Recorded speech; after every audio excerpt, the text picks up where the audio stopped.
Pondok Pesantren Gedangan berupaya untuk konsisten di buletinnya, Rutin.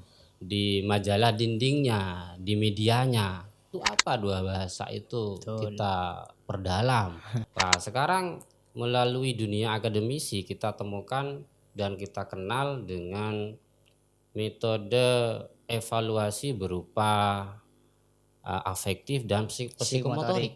Itu tidak hanya dibaca berdasarkan deskripsi yang tertuang dalam kitab tersebut, tapi bagaimana Fathul Qorib mampu diinternalisasi untuk menjawab problem masyarakat.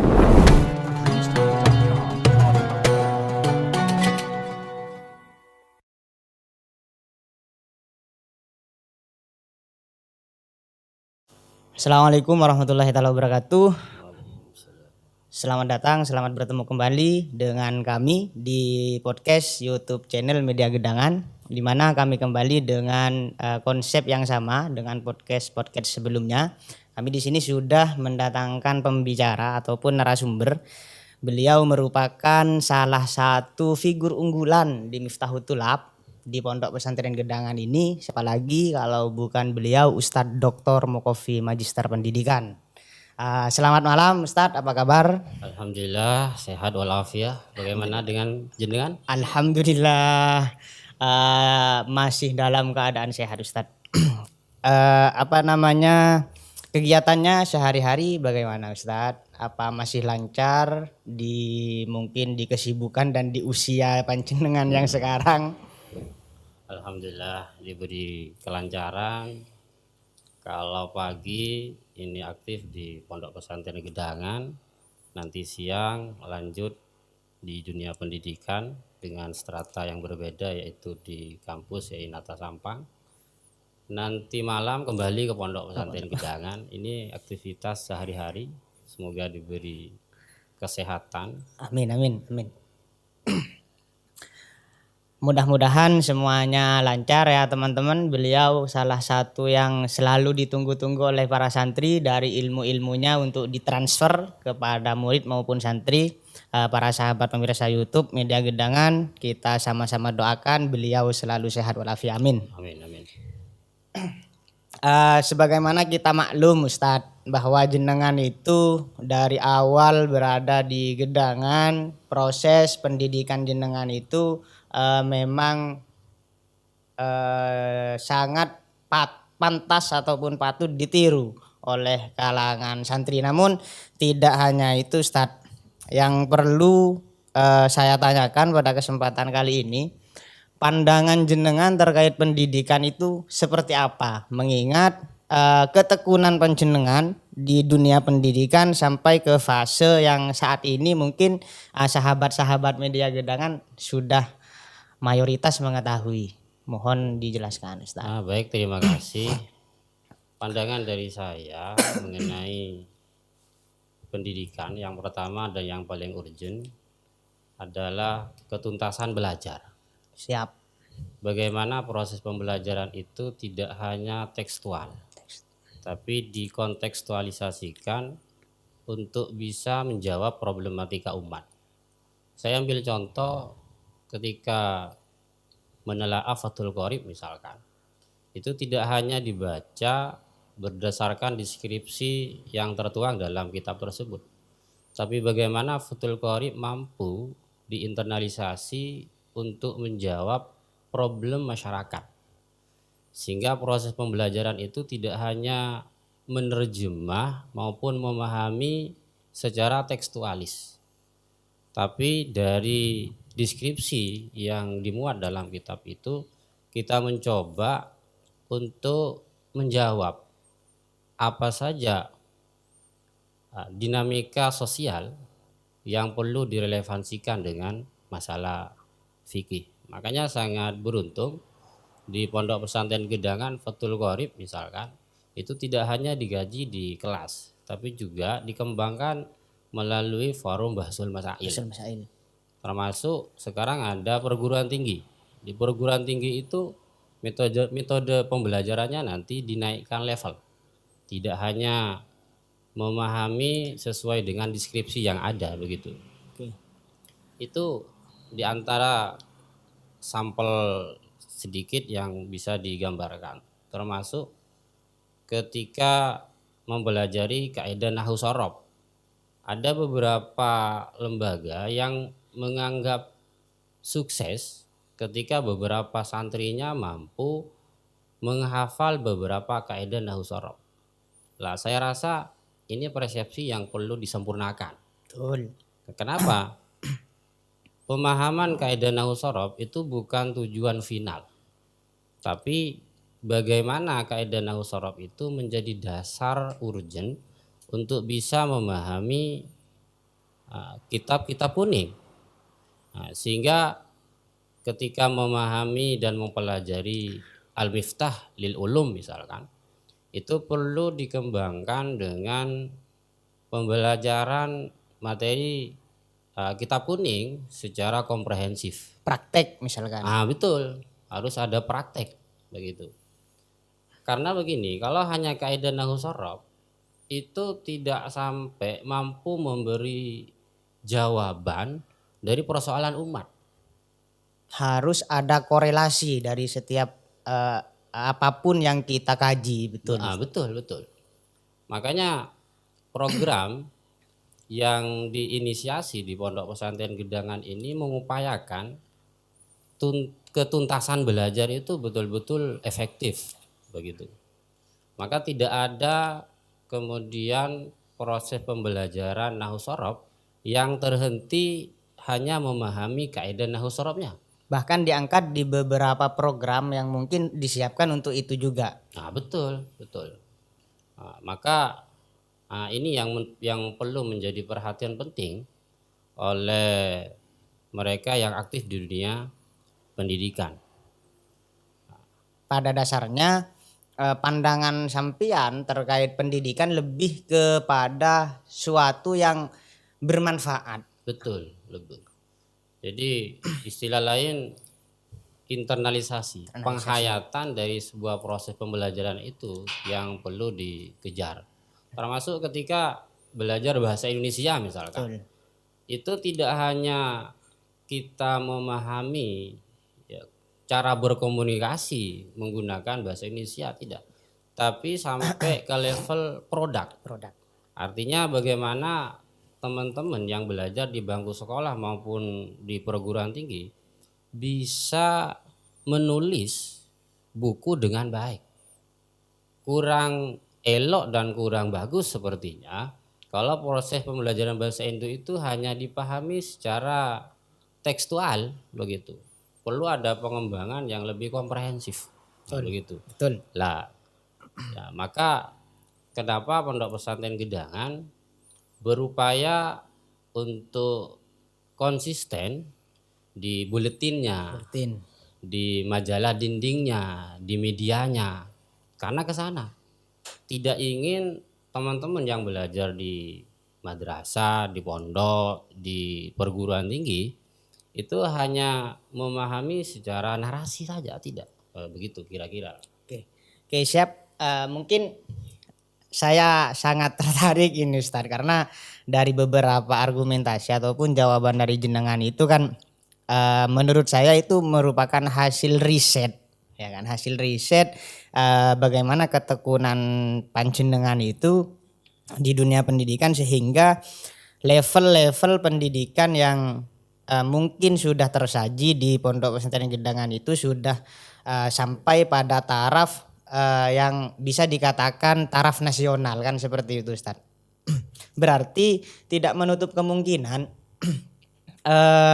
Pondok Pesantren Gedangan itu dari beberapa programnya itu bermaksud untuk mencetak generasi yang mumpuni dalam suatu bidang lah.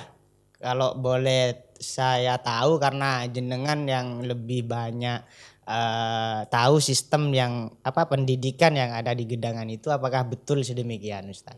Iya, sangat betul begitu. Maka Pondok Pesantren Gedangan dari dulu kan berusaha eksis dan konsisten untuk pendalaman bahasa. Bahasa Arab maupun bahasa Inggris.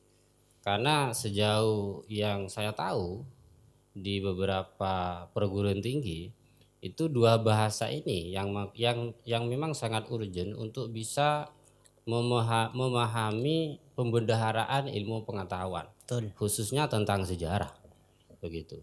Apalagi sekarang itu ada banyak artikel yang tidak hanya berbahasa Indonesia, tapi juga bahasa Arab dan bahasa Bahasa Inggris. Inggris. Ya, betul. Siapa yang bisa memahami bahasa Inggris, artikel berbahasa Inggris maupun berbahasa Arab? Kalau tidak, kemudian ada pendampingan khusus di lembaga tersebut untuk mendalami seperti kursus dan program-program unggulan lainnya begitu. Oke, kalau sedemikian berarti tidak secara otomatis atau kemungkinan besar dalam dalam pikiran panjenengan ataupun dalam benak panjenengan sebagai seorang santri itu juga perlu dan penting untuk memahami ilmu akademisi. Apakah sedemikian, Ustaz? Oh, luar biasa. Iya, makanya saya sangat tidak setuju ketika ada persepsi bahwa tidak penting kita aktif di dunia akademik. Ya, betul. Toh kadang pelajarannya itu lebih rendah daripada pondok pesantren. Ada juga yang kemudian punya persepsi bahwa lebih baik ada di akademisi, di dunia akademisi, dan tidak banyak kemudian eksis di pondok pesantren. Karena saat ini itu kan dunia global, Ya, betul. sehingga kita perlu mengikuti arus zaman. Nah, saya rasa dua persepsi yang timpang ini perlu diintegrasikan, bahwa pendidikan pondok pesantren sangat penting, tapi dunia akademisi juga penting. Nah, sehingga sangat relevan jika saat ini lembaga pondok pesantren Gedangan welcome terhadap dua instansi ini begitu. Betul, betul. Berarti dengan adanya perkuliahan ataupun program-program yang lain yang sudah direncanakan bahkan sudah terrealisasi memang disiapkan untuk itu, Ustaz. Lah betul. Dan saya rasakan ini sangat penting untuk dipertahankan. Bahkan sangat penting untuk dilakukan transformasi oleh lembaga-lembaga pendidikan lain. Karena sebagai sampel, ketika teman-teman banyak aktif di dunia akademisi, kemudian aktif di beberapa organisasi dan divisi-divisi tertentu, ini bisa berkontribusi secara real terhadap perkembangan pondok pesantren. Bisa dipadukan lah. Bisa dipadukan.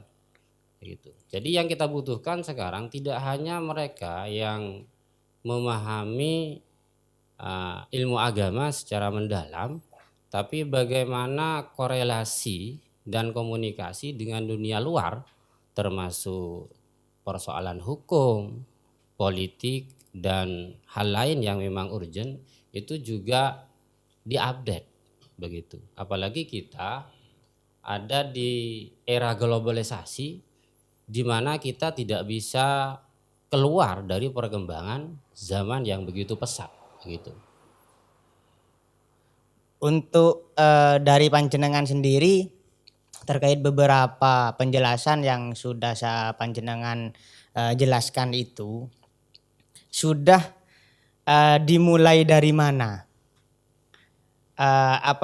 Entah dari panjenengan sendiri atau yang sudah dilakukan oleh santri-santri misalkan. Dari semua yang sudah sampean jelaskan itu sudah dimulai dari mana? Apakah tadi yang sudah sampai saya panjenengan sampaikan aktif di Istiqomah dalam buletin yang kemudian majalah dinding dan lain sebagainya. Apakah hanya itu atau memang ada hal lain untuk memulai semua apa yang sudah panjenengan sampaikan itu? Nah, alhamdulillah selain program yang sudah kita rintis itu masih bertahan dan konsisten saat ini dengan dengan tim ahlinya. Ya. Itu juga berupaya bagaimana ada beberapa program baru yang memiliki kontribusi real terhadap perkembangan lembaga. Banyak yang kita wacanakan sebetulnya, tapi mudah-mudahan ini juga bersamaan dengan ridha Allah, takdirnya. Amin, Di antaranya bagaimana Pondok Pesantren Gedangan itu bisa mengembangkan riset, penelitian. Dan ini sangat penting walaupun tidak banyak dilakukan oleh lembaga pendidikan Islam termasuk pondok pesantren, tapi sepertinya sudah saatnya. Karena begini, kalau dunia riset ini hanya diserahkan kepada mereka yang ada di dunia akademisi tanpa ditopang dengan hazanah keilmuan agama, ini saya rasa sesuatu yang sangat mengkhawatirkan. Nah, begitu.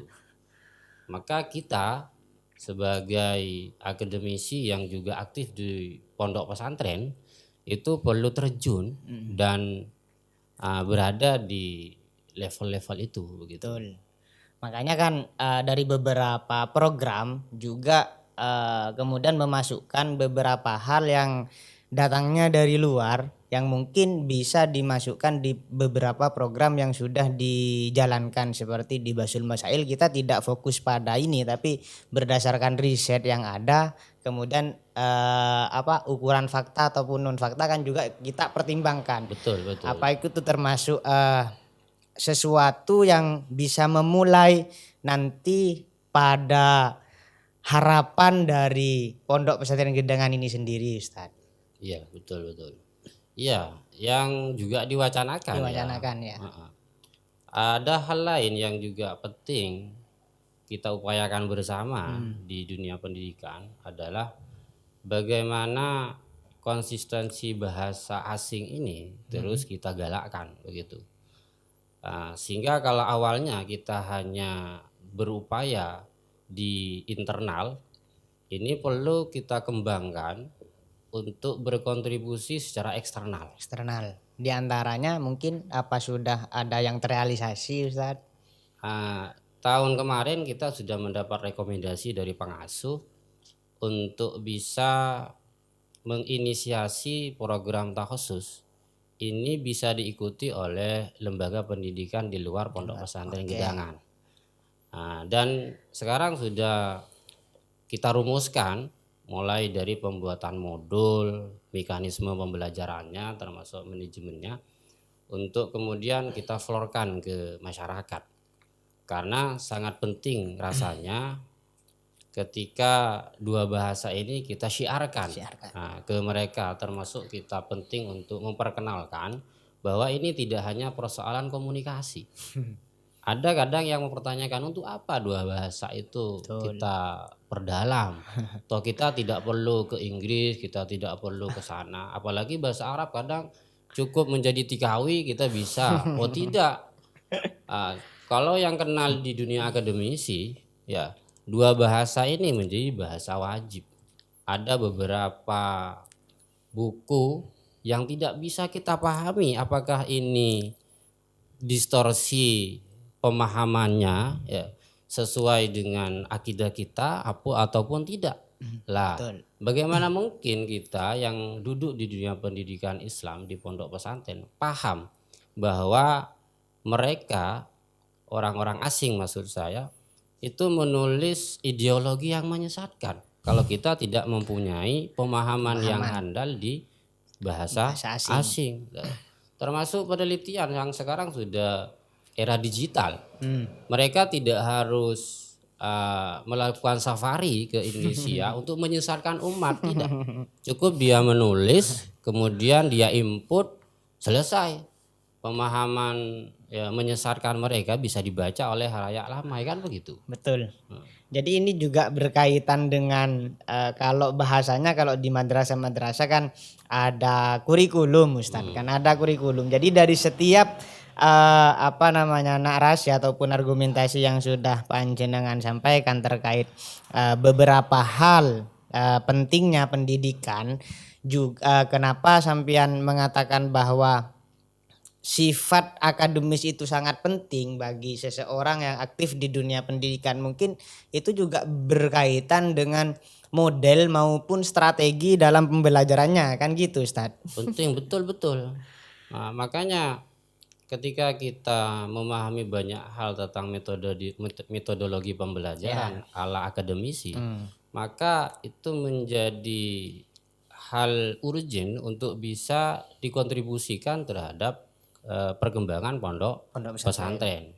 Jadi kalau dulu misalkan kita masih menggunakan pola konvensional, maka dengan kita kenal dunia akademisi, ada beberapa pendekatan yang bisa kita kembangkan. Nah, begitu. Betul. Maka aneh saya rasa kalau pondok pesantren atau secara personal misalkan ada persepsi yang mencoba untuk tidak sepakat untuk mengadakan lembaga pendidikan yang lebih tinggi sekelas perguruan tinggi Perguruan begitu. tinggi. Bicara tentang model ataupun strategi kan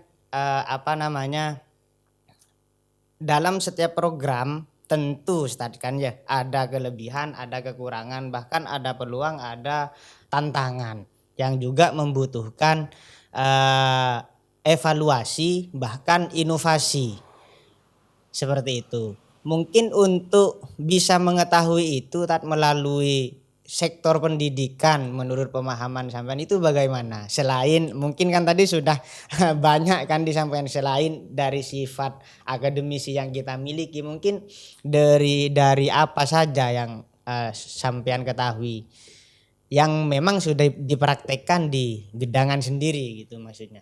Evaluasi dan inovasi dari beberapa hal yang mungkin harus ada mempercantik program gitu dan lain sebagainya. Ya, pertanyaan yang bagus karena apa yang sampean tanyakan ini tengah kita implementasikan. Betul. Di antaranya apa? Kalau dulu masih menggunakan pola evaluasi konvensional, di mana kenaikan kelas siswa itu hanya difokuskan terhadap penilaian kognitif.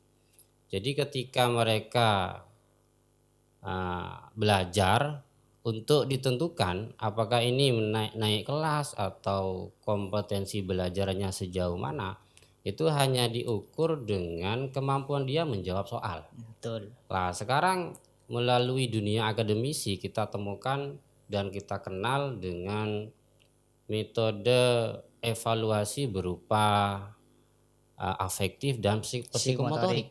Betul. Nah, tiga kriteria penilaian ini menurut saya itu sangat penting dan tidak boleh dipisahkan dalam evaluasi pembelajaran. Kenapa? Afektif ini memuat nilai, memuat sikap akhlak kepada guru. Bagaimana mungkin akhlak ini tidak masuk kategori nilai? Sementara penilaian kognitif ini hanya hazanah keilmuan secara zahiriyah. Sementara internalisasi dan penghayatan ini sangat penting kan begitu. Termasuk di psikomotorik. Ini skill.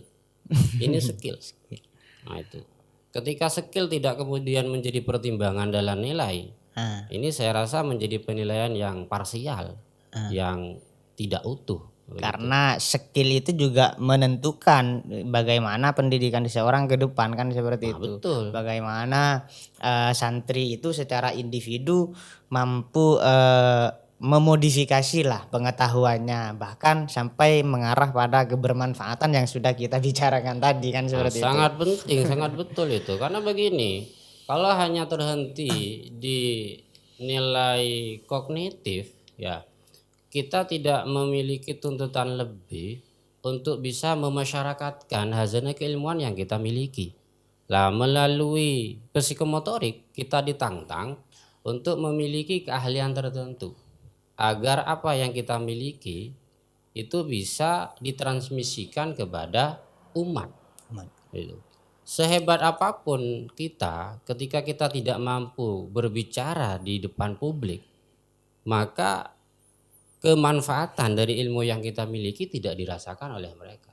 Nah, ini ada di psikomotorik, di skill yang kita uraikan tadi. Begitu. Betul, makanya di Gedangan itu sendiri kan terus menerus mengeksplorasi kemampuan santri dalam beberapa bidang. Bahkan dari penilaian-penilaian yang sudah tadi kita bahas, tentu akan ada prioritas bagi individu yang mumpuni di bidangnya masing-masing kan seperti itu Ustadz. Betul, betul. Memang sudah disiapkan ya. Apakah itu mungkin sudah menjadi keinginan besar Pondok Pesantren Gedangan itu sendiri atau bagaimana Ustadz? Selain dari keinginan besar Pondok Pesantren atau apakah itu merupakan apa kesesuaian dengan visi misi dengan adanya daya saing yang seperti itu mungkin Ustaz. Oh iya, iya. Makanya apa yang kita inisiasi ternyata sesuai dengan cita-cita yang diinginkan oleh Majelis Keluarga Pondok Pesantren Gedangan. Di antara yang sangat saya rasakan itu adalah semua program yang diaktifkan di Lembaga Pendidikan Islam di Pondok Pesantren Gedangan ini menjadi titik tekan kepada santri untuk bisa diefektifkan begitu. Dengan pola yang tadi sudah diuraikan, tidak ada satupun program di pondok pesantren ini yang kemudian menjadi apa istilahnya dianaktirikan, tidak. Karena semua program itu diintegrasikan dalam satu penilaian. Nah, entah itu program di sekolah formal, non formal maupun informalnya. Nah, semuanya menjadi satu kesatuan. Betul. Begitu. Mungkin sebelum closing statement tadi, sebelum ditutup perbincangan pada kesempatan kali ini, adakah sesuatu yang sudah direncanakan entah itu sifatnya evaluasi, inovasi ataupun persiapan-persiapan yang lain yang sudah disiapkan di Pondok Pesantren Gedangan yang sudah bersifat akademis lah, artinya melalui riset dan lain sebagainya. Di antaranya Ustadz, misalkan distribusi santri untuk melanjutkan ke perguruan tinggi atau bagaimana seperti itu. Kalau rencana ke depan bagaimana Gedangan bisa berbicara lebih hebat, lebih dahsyat itu sebetulnya banyak. Cuman memang kita sangat membutuhkan kader yang lebih mumpuni di bidang itu. Di antaranya yang masih kita kelola dan kita kerjakan itu adalah bagaimana pondok pesantren ini betul-betul punya kurikulum yang bisa diakses oleh lembaga pendidikan lain. Di antaranya misalkan, karena yang saya tahu di Madura ini belum ada terjemah Fathul Qorib berbahasa Madura yang secara kaidah nahwu shorof itu sesuai. Nah, ini sangat penting karena bagaimanapun siswa itu perlu contoh sampel kurikulum Fathul Qorib yang memang representatif. Lah ini kalau kemudian kita mampu merumuskan dengan baik, maka tidak hanya menjadi manfaat kepada santri secara internal tapi secara eksternal. Begitu kira-kira. Oke, semoga dan mudah-mudahan apa yang sudah dijalankan ini kemudian terus berjalan, terus bertahan sampai betul-betul sampai titik yang diharapkan dan semoga yang sudah direncanakan bisa segera tercapai. Amin. Nah, mungkin terakhir Ustadz, closing statement ataupun bisa nanti bersifat harapan ke depan dari panjenengan terkait pentingnya ataupun terkait pandangan panjenengan terhadap pendidikan seperti itu. Yang pertama saya lebih kepada program Pondok Pesantren Gedangan. Ini alhamdulillah setiap tahun ada inovasi. Namun bukan bermakna kita harus merasa puas dengan pencapaian itu. Ada banyak wacana yang memang akan direalisasikan, sehingga kader pondok pesantren dimanapun berada itu harus memiliki kesiapan di semua bidangnya, karena gedangan ke depan ini memiliki wacana-wacana konstruktif untuk bisa berkembang lebih pesat, tidak hanya di kajian keislaman, tapi tapi lebih dari itu kita bisa juga eksis di pendidikan umum.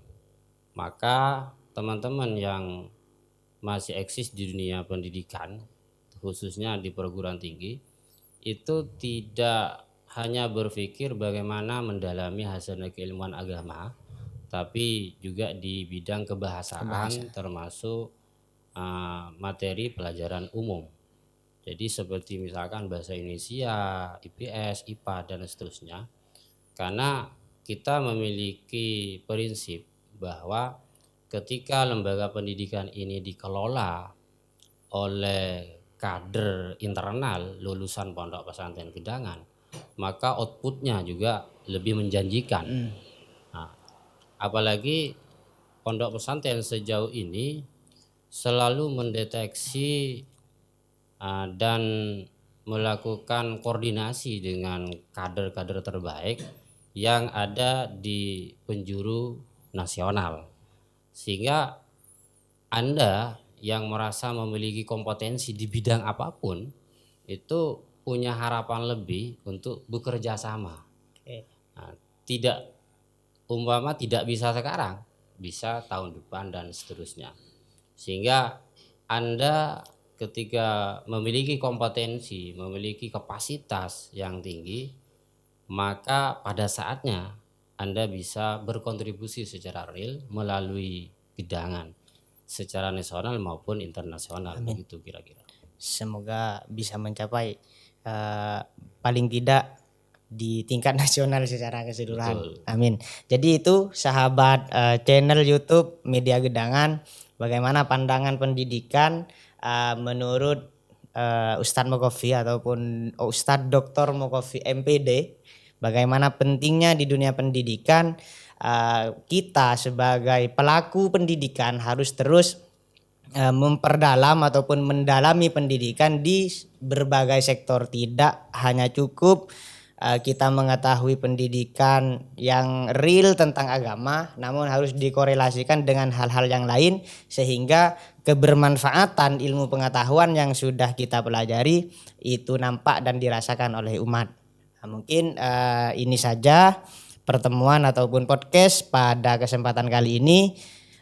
Kurang lebihnya mohon maaf. Assalamualaikum warahmatullahi wabarakatuh. Gedangan salaf kompetitif.